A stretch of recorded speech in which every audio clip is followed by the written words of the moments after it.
Oh, g'day, Trev here. Welcome to part of my fairy forest. We get bioluminescent mushrooms growing here. Sadly, none here at the moment. None are in bloom. We just come out of the season. Even if we did, it'd be too bright for you. Nonetheless, despite the fascination with fungi, because I'm a fun guy, we're here to talk about war, of all things. Now, this is a reading I'm going to go through very quickly from The Awakened Warrior. In particular, it's a writing done by James Hillman, and it's titled Wars, Arms, Rams, and Mars on the Love of War. So halfway through his small dissertation, we have a part that continues on, and I'm going to read from there. I seem to have been making a case for the lesser of two evils, and to have so favoured Mars that you may have heard me as a warmonger. But this would be to hear me only literally. Rather than warmonger, see me as a ram-monger. Mars lover, take my talk as a devotional ritual of imagination to constellate his awakening power. In this we may call him up, and yet deliteralize him at the same time. It was an ancient custom, and it is still a modern psychological technique founded in science, to turn for aid to the very same principle that causes an affliction. The cure of the Mars we fear is the god himself. One must approximate his effects in order to differentiate them. The Homeric hymn to Mars, or Ares, in Charles Bower's translation, makes this adamantly clear. Hear me, helper of mankind. Beam down from up there your gentle light on our lives and your martial power, so that I can shake off cruel cowardice from my head and diminish that deceptive rush of my spirit and restrain that shrill voice in my heart that provokes me to enter the chilling din of battle. You, happy God, give me courage to linger in the safe laws of peace, and thus escape from battles with enemies and the fate of violent death. It seems that the more we can love Mars, as in this hymn, the more we can discriminate, to use its words, the deceptive rush of spirit, the shrill voice that provokes into battle and at the same time shakes off cruel cowardice from my head. This imaginative devotion to Mars provides a model of deliteralizing beyond interpretation of the meaning of the god, beyond a mental act of seeing through. Here, by deliteralizing, I mean to be fundamentally penetrated by an archetypical power, to participate in its style of love so that its compulsion gives way to its imagination, its angelic message-giving intelligence message. Then the god is experienced in the event as its image, the event no longer requiring my psychologizing for the image to be revealed. That is amazing, okay? Now, beyond a mental act of seeing through, here by deliteralizing, I mean to fundamentally penetrate, to be, as in you, me, to be fundamentally penetrated by an archetypical power, to participate in its style of love. Now, this comes to the core of our biology for a second very quickly, and a part of our biology I particularly like talking about, which is the unity or the separation of our being, and it's epitomized within the two halves of our brain. Are you in a state of fear and anxiety, which is causing your brain to cause a separation in between the two of them? Now, this is metaphorical and not in a literal sense. You don't literally divide your brain hemispheres apart. Your brain is not separating from itself. However, the flow of information in terms of electrical theory, of electrical conductance and wave theory or wave propagation through physics, with the bounds and the parameters of constructive interference, destructive interference, no interference or cancellation of each other, then what we have is a situation where your brain is either constructively interfering with the information it's using, or it's deconstructively interfering with the information that it's using. So if you're in a state of fear and the information is coming to you, your state of fear is causing it to deconstruct inside of you, and that's costing you resources, energy, effort, time, patience, emotion, mental acuity, okay? Resources. If you have a brain that is in harmony and a body that is synchronized with that harmony through the heart connection with the brain, the entire being connection, then the synergy that comes out of that system is electrical constructive interference. And the effect of that is, on part, understood to be almost a doubling effect to some of these things. Yes, I'm getting fed on at the moment. Funny talking about mosquitoes at this point in time. If you haven't looked at what's going on with mosquitoes in Australia in regards to our philanthrocapitalist Bill Gates, have a look into it. Anyway, just this is my aim now, right now as I am speaking, not to, oh sorry, I forgot to emphasize the point that I was trying to make in explaining the two parts of the being, right? So how you come into interact with the information from Mars is that in our society, and it goes on to give more detail, and I won't go into too much yet, but in our society, we ostracize these things, we push them away, we deny them as part of ourselves, and so they come back in an external form as something that is out of our control, because it's external to us, and it's demanding attention, it's demanding reintegration back into a whole brain state, because psychology is the basic idea that we separate parts, push them away until later in life when they circle back and we go back for therapy around that. The therapy then is integrating the parts and the pieces of the psyche to be able to integrate a whole being, to be able to move through life in a constructive manner. Otherwise, the separative brain has a deconstructive effect on the environment, causing anxiety, depression, other leaking of resources and exhaustion and other things like that. And it results through psychoneuroimmunology into biological expression. Psychoneuroimmunology is claiming responsibility for many cancers right now. All right? The way you think or what you think causes your body to heal or not heal, or to rebel or not rebel, to disconnect from the main communication part of your system or not. So being in communication with Mars here is the focus point of that and what we're talking about. But whether you're integrated with Mars at the core in a harmonious scale, so you can hear the tunes of harmonies coming from the heavens around Mars. It's all metaphorical. I'm not being religious in any context here. This is just literally because we associate higher entities, planets, things in space above us. The context is present for me to use those words.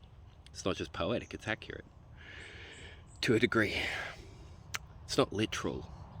However, nothing is literal, as is indicated when you see a railway line on the horizon and it goes to a point and you go, hang on a minute, railway lines don't join together. Reality is very, very rarely seen as literal, and there's a reason why I'm saying that is because just this is my aim now, right now as I am speaking, not to explore war or apocalypse in the service of prevention, but to experience war and apocalypse so that their imaginations become fully realized. Real. Okay? We cannot prevent, only images can help us. Only images provide providentia. Protection, prevention. That has always been the function of images, the magic of sacred protection. We do not know much nowadays about imagining divinities. We have lost the angelic imagination and its angelic protection. We don't know how to imagine it. That's why I was going into detail before. You don't imagine gods by pretending that they're external to you and that they're something that you worship in a temple and that has control over you. These are integral parts of your internal cosmology, your internal star charting, right? Your world or existence. It has fallen from all curricula, theological, philosophical, aesthetic. That loss may be more of a danger than either war or apocalypse, because that loss results in literalism, words, the cause of both.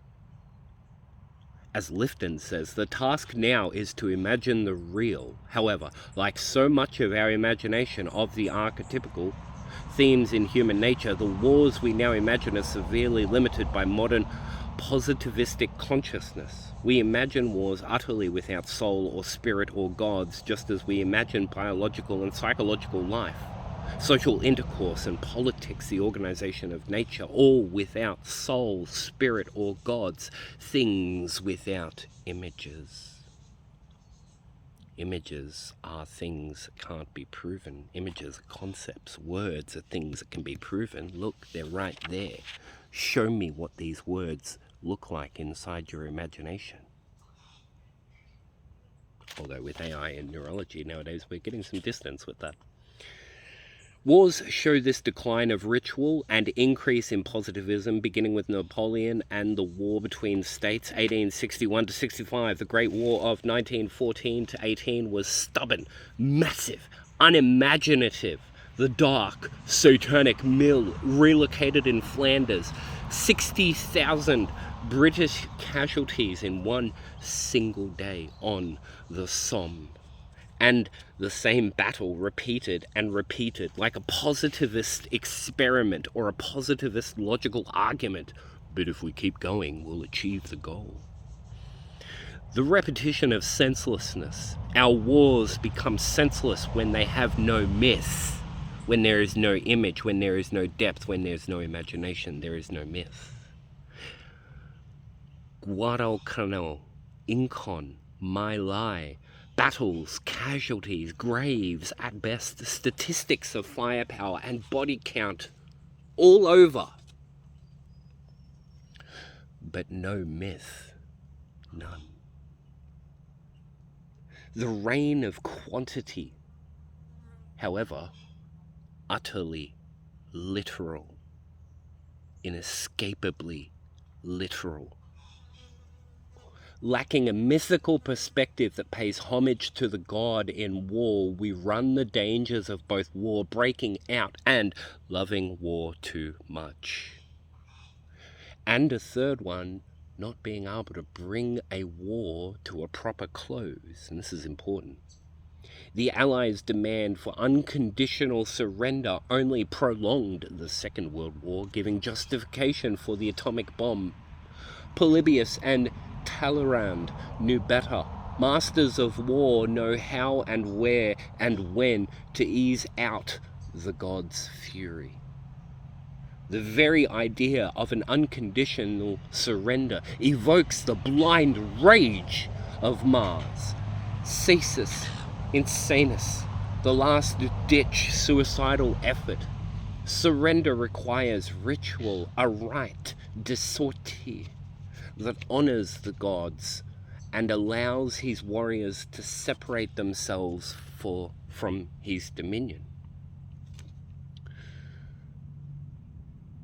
My thoughts have been, and I'll finish with this, my thoughts have been intended to regain the mythical perspective. My thoughts have not been aimed at finding another literal answer to either war or nuclearism. We each know the literal answers, that is, freeze, diffuse, dismantle, disarm. Disarm the positivism, but rearm the god. Return arms and their control to the mythical realities that are their ultimate governances. Above all, wake up. To wake up, we need Mars, the god of awakenings.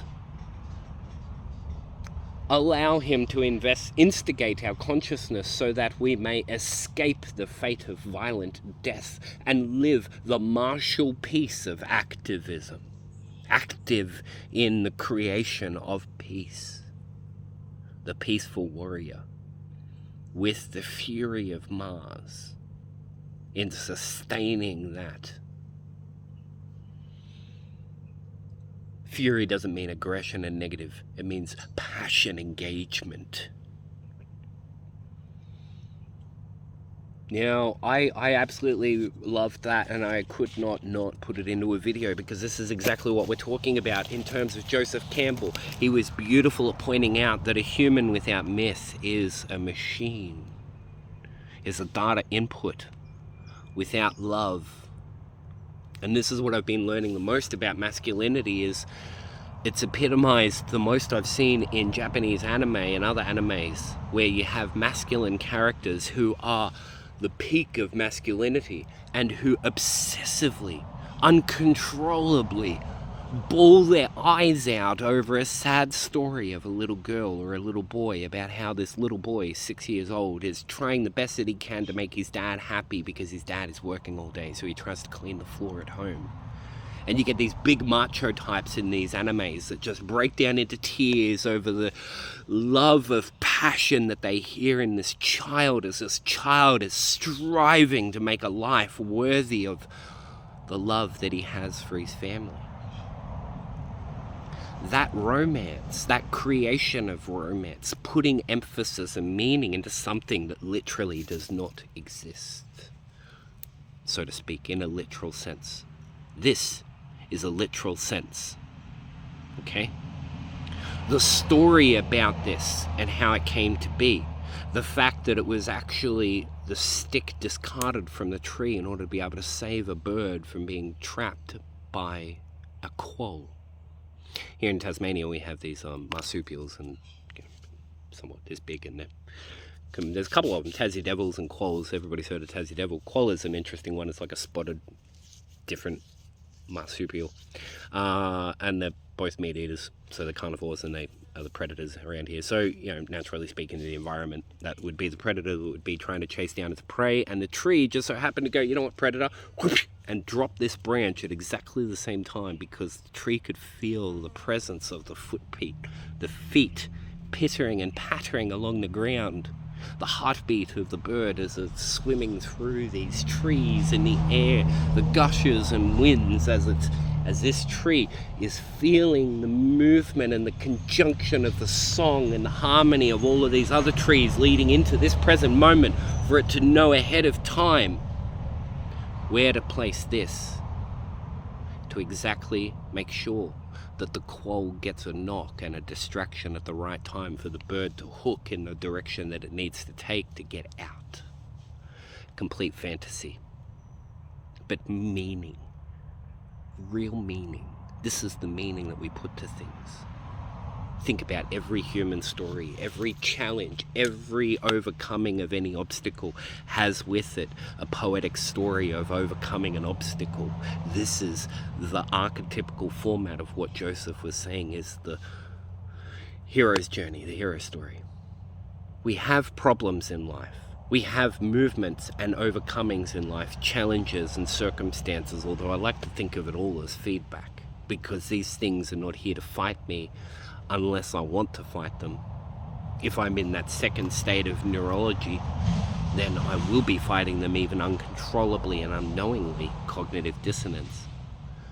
If I'm able to subjugate that within me through destabilizing the conflict into constructive interference, then opposing elements become beneficial to each other to create something new. This is what is going on in the world. We're being pushed all over. Science, politics, TV, media, movies, games, books, writing, magazines, everything except for what we classically call the woo-woo is usually about all about minimalism and the idea that this physical thing is the only thing that you should pay attention to. That yes, it is hollow in a lot of these places. You can see it. If you want to get technical, go down to the atomic level. You do all of the science behind it down into quantum mechanics, and there's a fuck ton of empty space there that gets ignored. That makes up over 99% of it, and the majority of it gets ignored in our society because it's labeled as empty space. It's labeled as empty space because physical things have trouble sensing it. Tell me, can you touch your love for those that you strive for? Can you bring forth and tangibly go as you touch your love or the love of some? No, you can't. There are plenty of things that have real examples that exist. The Cartesian model of thinking, the idea that consciousness is an emergent property of the brain, is so far behind the scenes now. I mean, come on. Let's grow up already. It's clear.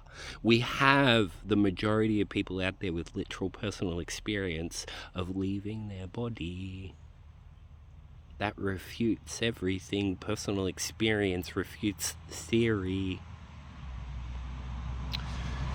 That's how you align theory, is by using personal experience. Otherwise, you get into a circumstance like we were talking about, literalism, where the effect of both literally is literalism. It says it so fucking clear here, excuse my Australian, that loss may be more of a danger, the loss of myth, meaning, imagination, mind. That loss may be more of a danger than either war or apocalypse, because the loss results in literalism, the cause of both. War and apocalypse is the missing of soul and connection in whom you are fighting. Do unto others as you would do unto yourself, because you are the other. Jungian psychology, the deepest part of the self is the face of God. If everybody reaches in and touches the face of God, then we're all fucking God. Yeah, we're all the same. We're all bits of coral. This is Trev, this is Sally, this is Jeff, this is Bob, this is George, and this is Harriet. Alright? We're all connected in the same body of being, but we pretend that we can fight one another. And all we do is we hurt the self. Literalism is a crime against humanity. Depth, love, passion, unity is the actual expression of divine through humanity. And when you have that connection internally, that unity internally, then the expression of gods of war, gods of death, gods of negative things become positive expressions of those things, rather than subconscious, uncontrollable, externalized projections. Everything that is happening in the world right now is a product of what we do on the macro. We are the governments. We are the people. They're not ordering us. We're lacking responsibility to take order of ourselves. That's freedom. That's what it's all about. Empowerment.